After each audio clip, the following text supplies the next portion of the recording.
Okay, so we are taking a look at using the same Google Meet link. And Kristen, I'm just going to mute you, but I want you to unmute yourself all the time. No problem.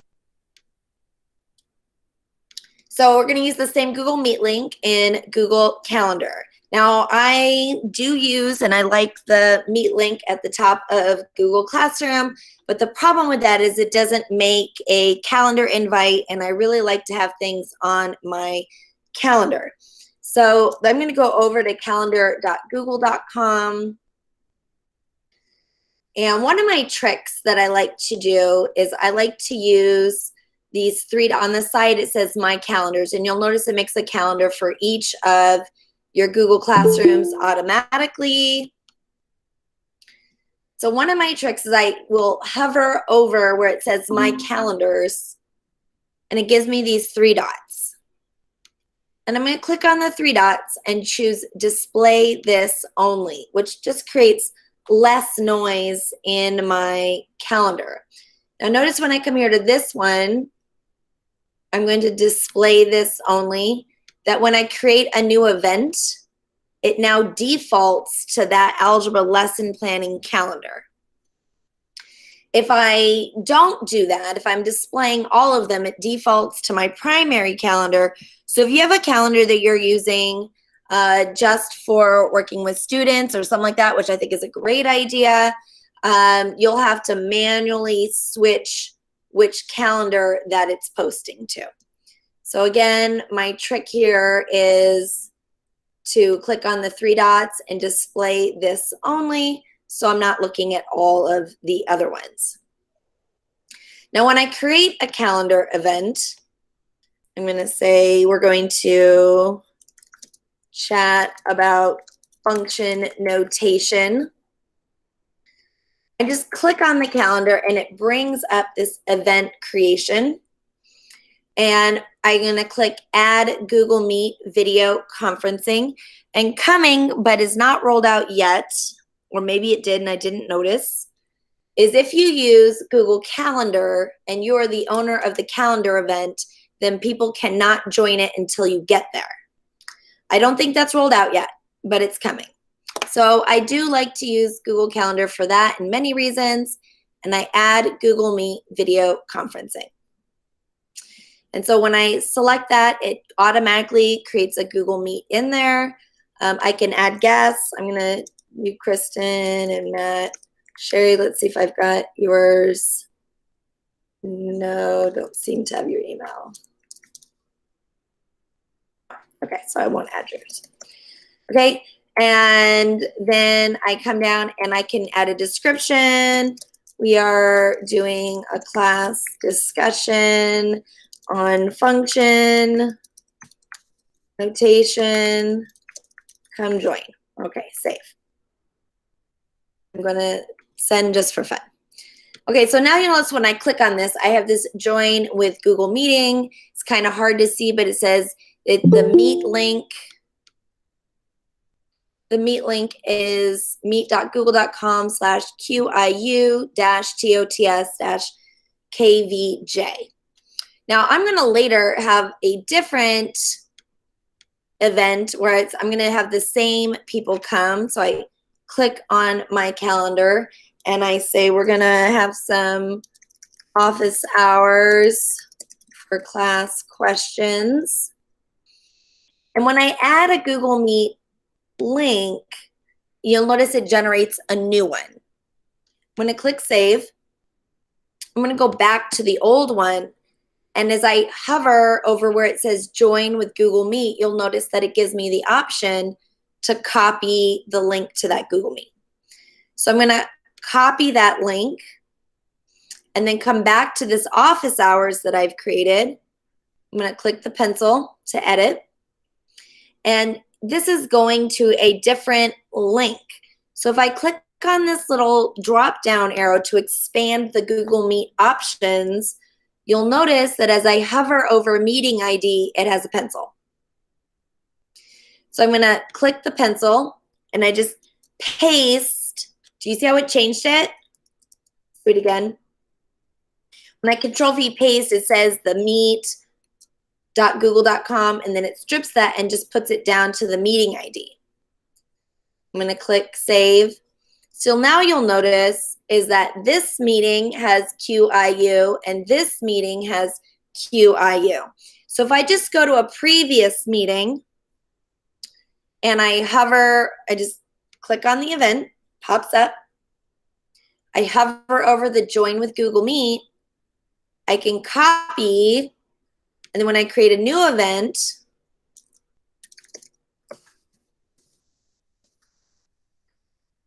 where it says add Google Meet video conferencing, I click on that. I do the little arrow to give more options for the Google Meet. I hover where I can see the pencil next to the meeting ID. So I'm like, no, I don't want a new one. It always makes you a new one. And I paste the link to the old one. So that way, if I'm having students join in and out several times during the day, I can have all of them with the same link. I can keep the same Google Meet up all day long and start and stop recordings. I can use the same one all week or forever. And so that's one of my techniques for using the same link repeatedly. I'm going to go ahead and delete these for obvious reasons. Delete and delete. Do I have any questions about that? Let's start with that one. Actually, before I go to the next one, let's start with that one. If you would go to your calendar and hover over one of your calendars and get on the left-hand side where it says My Calendars,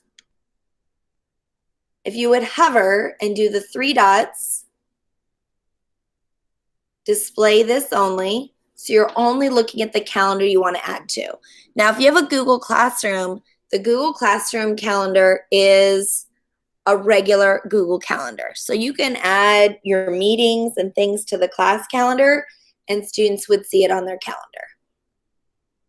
So if you would hover, get the 3 dots and display this only, and then go ahead and click, you'll notice that the calendar that it is adding to is for that calendar.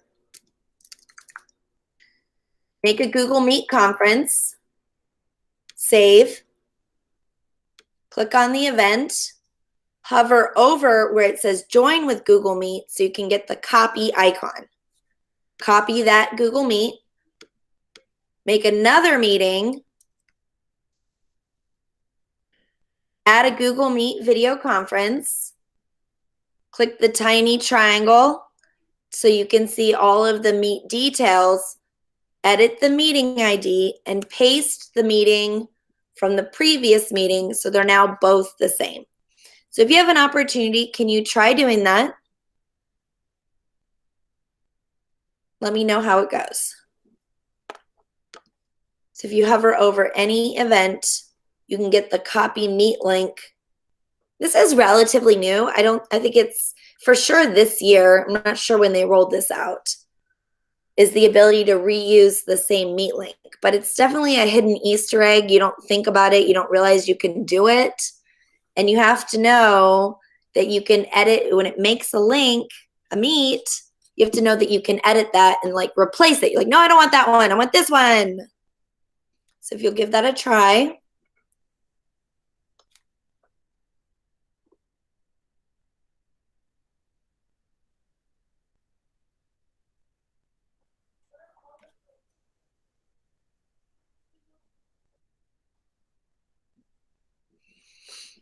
All right. Any questions? Able to do it?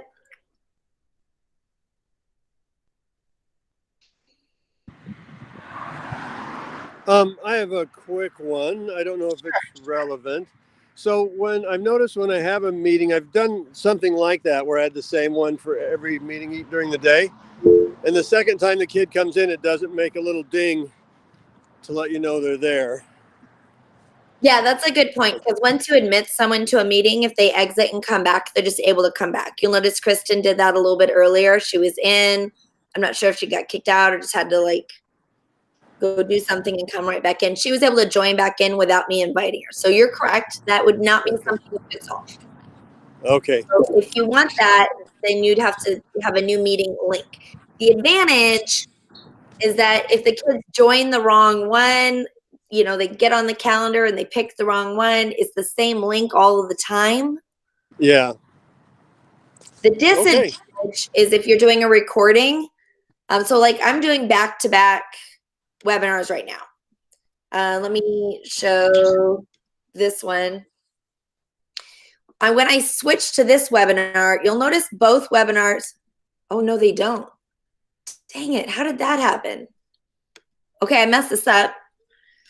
They should have been the same meet link. I might have made this one way in advance and forgot about it.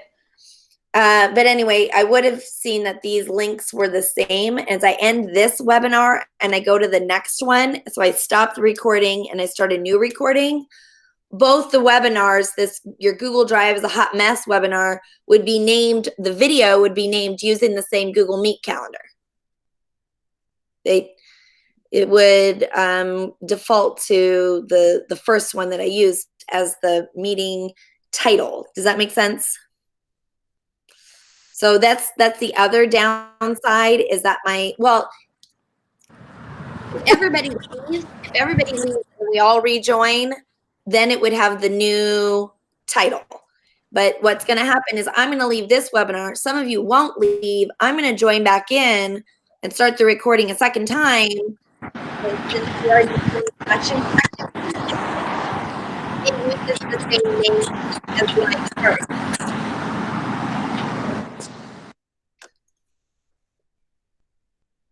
So, you know, the pluses and minuses. I'm liking having the same one all week just because if someone's confused or whatever and they click, they're like, I thought we were doing this and we were doing that. They can still get in. It's just nice to be consistent. Yes. Okay. Other questions? I have a question, Alice. Yeah. Right now, I have the students join the link right in Google Classroom. Yep, that's great. Would you suggest this way or that way? So the problem with the Meet in Google Classroom, the link in Google Classroom, is that it's not on the calendar. So when I'm trying to communicate what time they join, and I tried this, I'm almost positive I can't. Here, watch this. Whoops, put it over here. I'm gonna go to my math class, my fake class.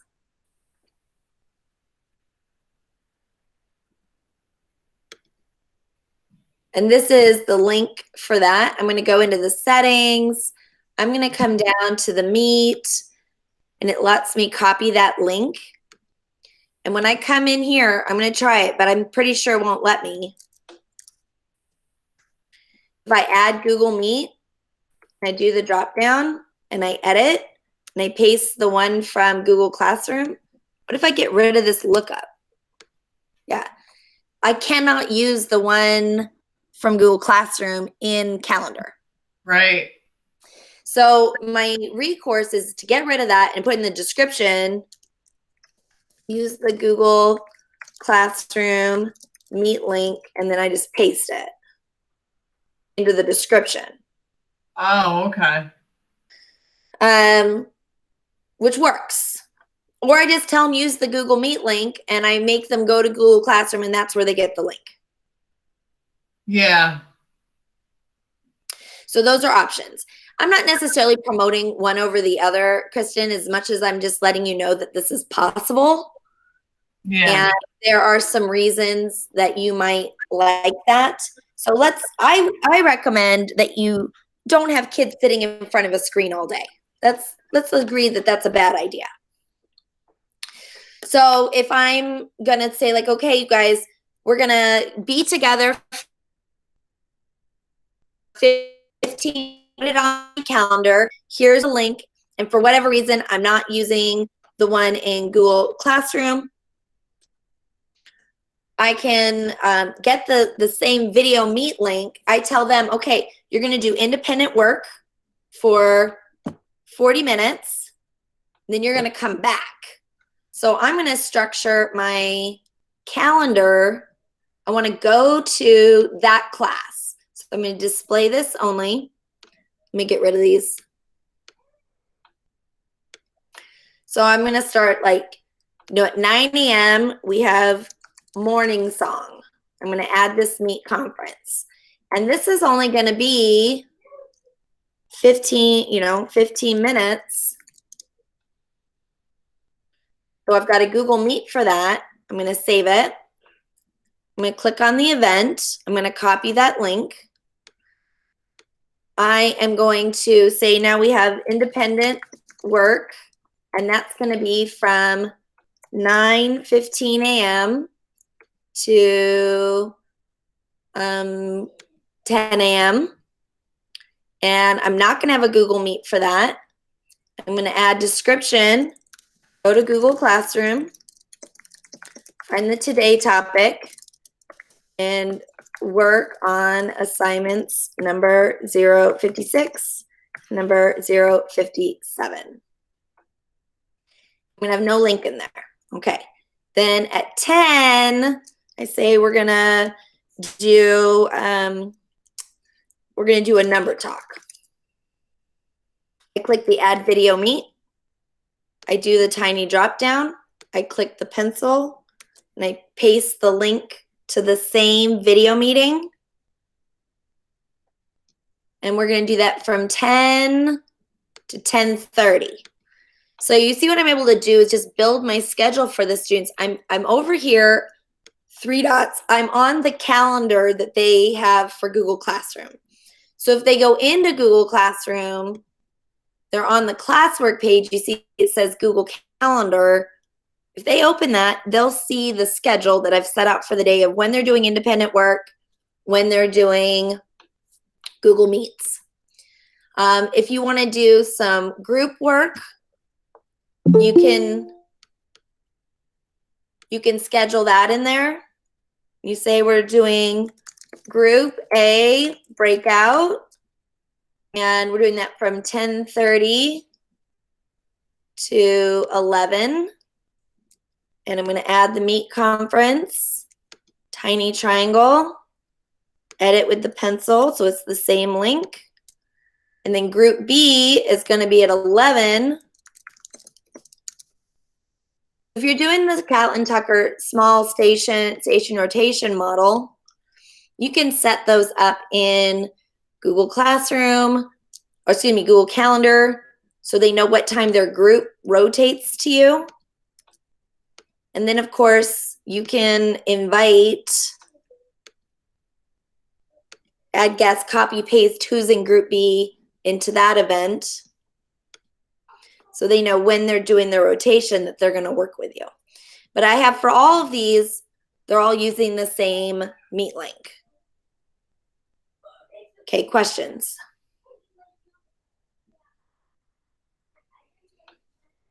So the other thing that I wanted to share with you is nicknames. So when you have a nickname meeting, that is going to have some restrictions on it. That enables Google Class or Google for Education restrictions is only on nicknamed meetings. Now again, they're constantly changing the rules here as people are complaining, and then they update it. And so I'm trying to keep up, and I think you feel like me, it's impossible. So I'm going to do my best to give you good information, but it might be old information. Is that using a nickname meeting is one way to restrict access to your meetings and make them a little safer. And so what you're able to do is you go to g.co/meet.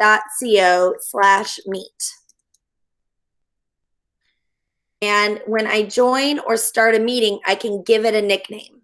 So I can call this meeting Alice. Continue. And then all I need to do is in Google Calendar, when I add calendar in the description, I say use the nickname Alice. go to meet.google.com. So that's the generic Google Meet website. Enter the nickname Alice, and that will let them in without me having to create a link. And then they just find on the calendar what's the nickname, and then they know that's what they're going to use. And so you can do this one of two ways, and that's it. I just go straight to meet.google.com. I start a meeting and I give it a nickname. That's fine if I'm starting the meeting right now. So I'm like, my meeting is Alice 2. And then I go to the calendar or the stream or wherever I'm going to tell the kids what the nickname is. Like, here's the nickname, join in, and they can join in. When you use a nickname meeting, I believe you cannot join from outside of the domain. I need to double check that.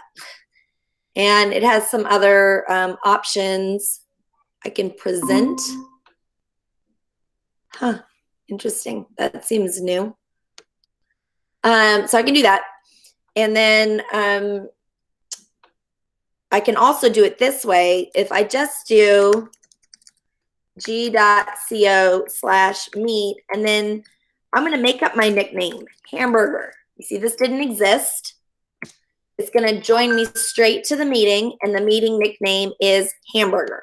So if the students, they go to meet.google.com, it says join, and then I say Hamburger. Since it's already started, they will join the Hamburger meeting with me.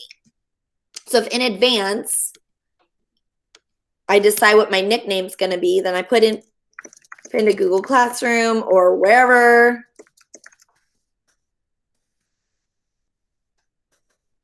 Okay, with students. And so I would say g.co/meet/hamburger. That's the one I'm going to use. The trick is I need to get in there first. Hopefully your admin has set it up so students cannot make Google Meets on their own. And that is what we call an OU. On the organization unit, that students cannot make, they can't make, create, start Google Meets. So then when you put this, they wouldn't be able to create one anyway. You'd have to be the first one to be in there. And once someone goes to this nickname, the meetings start, it exists, and now students can join with the nickname. I feel that's incredibly confusing. Questions?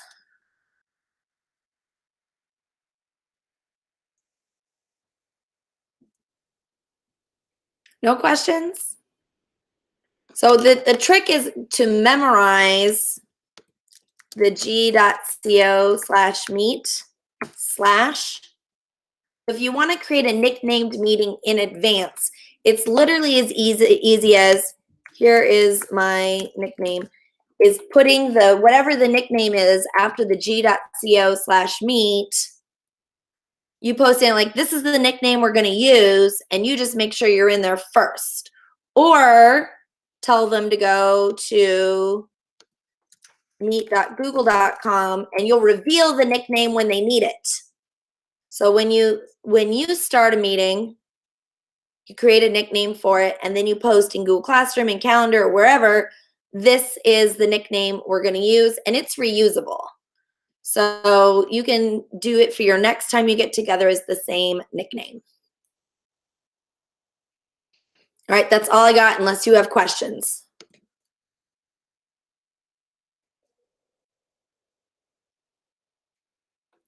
You're welcome, Dawn. Sometimes I can do them quickly. I just thought it was neat to know that you could.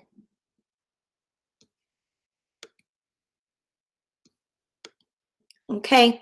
All right, I'm going to go ahead and end this recording.